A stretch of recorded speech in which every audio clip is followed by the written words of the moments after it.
Saldın eşki gözümden, işim vardı özümden. Bu ara sildim her şeyi, nifret edirəm üzündən. Neynədimsə bacarabilmədim mən axı bu zulümdən. Kırılan yüreği düzelmez ki məncə bir xoş sözündən. Əgər sevsə başa düşər, koymaz olsun heç kədər.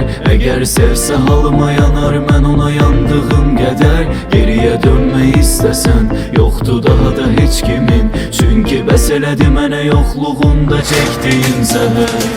Gəlmə yuxuma, daha sınmış ürəyim. Alır əsrət sonumuz, olacaq bəlkə də gec.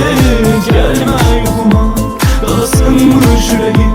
Dəli hicran sonumuz, olacaq bəlkə də gec.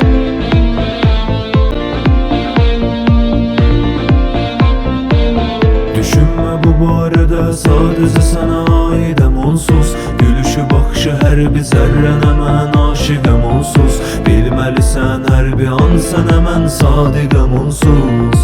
Yoxladım amma olmadı sənsiz. Çəkinmə mən barədə, son anında mən varam ömrüm. Ahı boyuna saçının hər bir telinə qəm qaram ömrüm. Gəlmədiyin hər bir an üçün mən darxaram ömrüm. Düşmən kimi düşmə yadıma. Gəlmə yuxuma, daha sınmış ürəyim. Alır əsrət sonumuz, olacaq bəlkə də gec. Gəlmə yuxuma, daha sınmış ürəyim. Dəli hicran sonumuz, olacaq bəlkə də gec. Sevgi tutmaz əlindən, gedər gözünə baxmadan.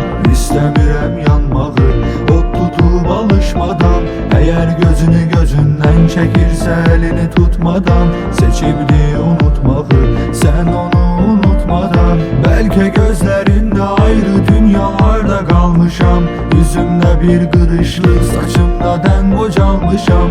Bir əsrətli bir tütün közüyle birgə yanmışam. Tənha qalmışam. Gəlmə yuxuma, daha sınmış ürəyim. Alır əsrət sonumuz, olacaq bəlkə də gec. Gəlmə yuxuma, daha sınmış ürəyim.